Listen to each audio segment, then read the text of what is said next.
do Senado, o líder do governo no Senado, o senador Jacques Wagner, acabou decidindo marcar ali uma reunião entre o ministro Fernando Haddad, senadores e representantes de bancos, ali, banqueiros, enfim, instituições financeiras, para que o ministro pudesse se explicar.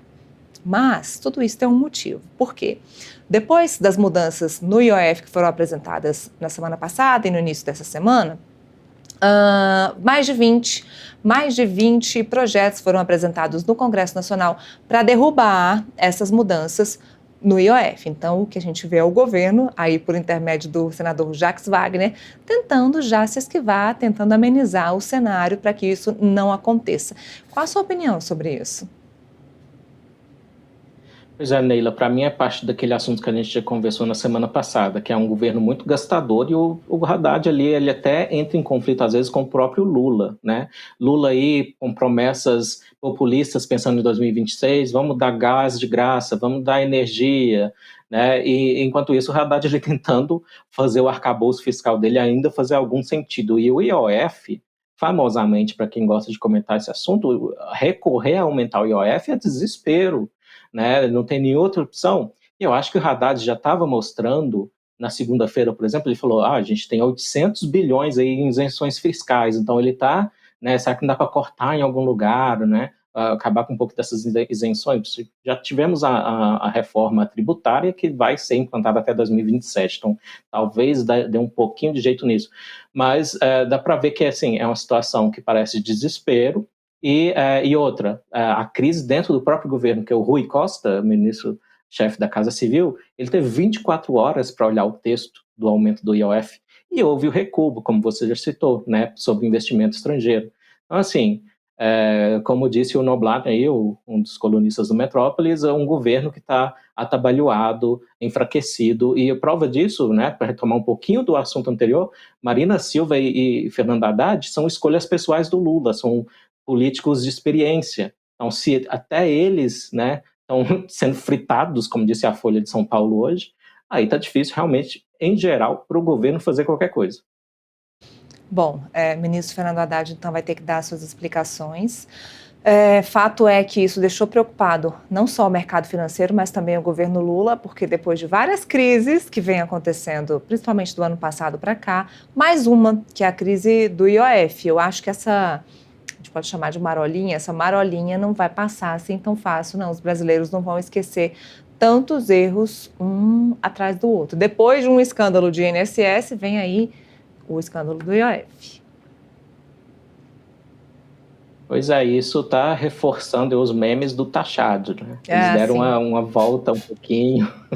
Então, e a gente conversou na semana passada sobre crises de imagem, uma atrás da outra, né, Leila? Não para, é uma locomotiva desgovernada de crises de imagem, decisões trabalhadas, e pelo visto que... Porque, assim, o que o Haddad está fazendo, na minha opinião, é que ele está tomando as rédeas para si, porque ele sabe muito bem que um pouquinho de austeridade é muito impopular dentro do PT, por exemplo. Então, ele tem, né, muitos críticos dentro do PT. A própria Gleisi Hoffmann ali se desentendeu um pouquinho com ele lá no começo do governo.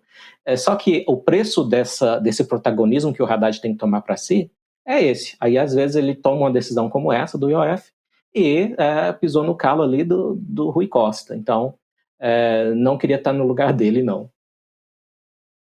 Comigo, e a gente está falando sobre IOF, eu vou chamar um vídeo de uma fala do presidente do FEBRABAN, Isaac Sidney, ele que falou hoje sobre essa questão do aumento do IOF. Temos esse vídeo, gente? Vamos ver, então. Passada, quando o governo anunciou o aumento de várias operações do IOF, eu estou me referindo a câmbio, a investimento, a VGBL e a crédito, nós inauguramos um diálogo com o próprio ministro Haddad, com o secretário Dario, também com outros secretários da pasta.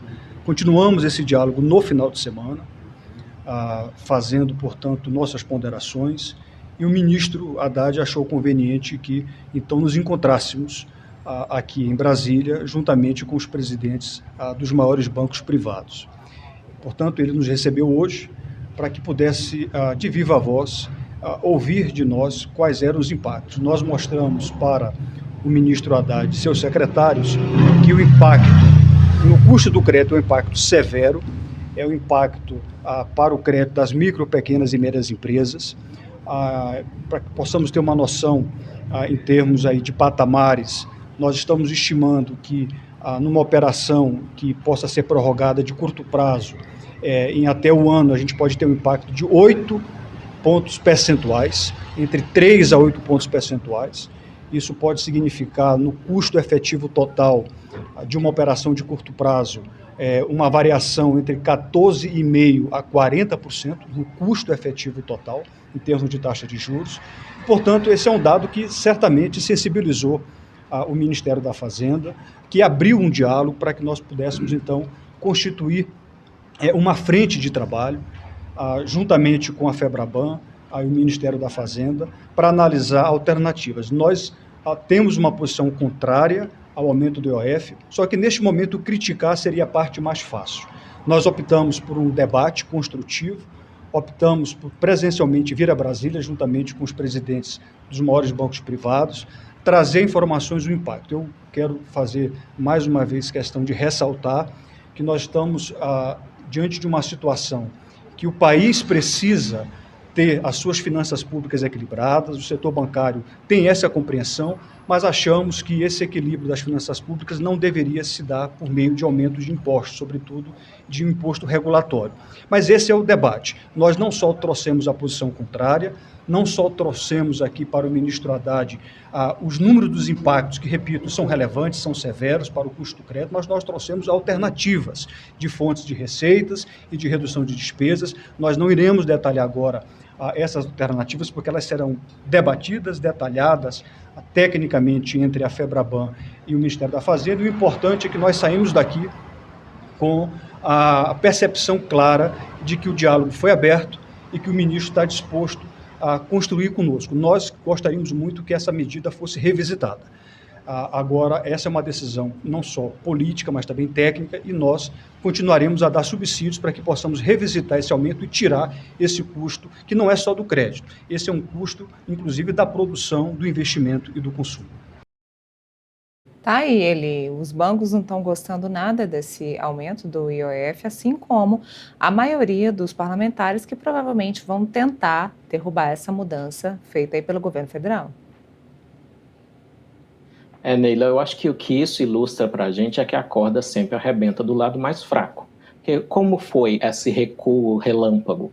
Foi só para investimentos estrangeiros, ou seja, para empresas, para grandes investidores, os ricos foram mais beneficiados nesse recuo.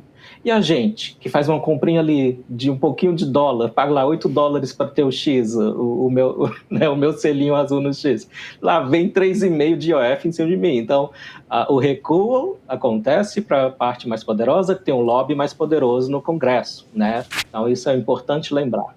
Mas vamos ver aí se algum desses 20 projetos para o recuo do IOF estão aí planejando um decreto parlamentar para ser um recuo completo, né? Vamos ver se alguma dessas coisas atiradas na parede vai colar. Maravilha, tá certo, Eli. Muito obrigada, viu? Obrigada pela sua participação. A gente continua acompanhando a novela do IOF, se vai render ou se não vai render frutos no Congresso Nacional. Até a próxima. Até a próxima.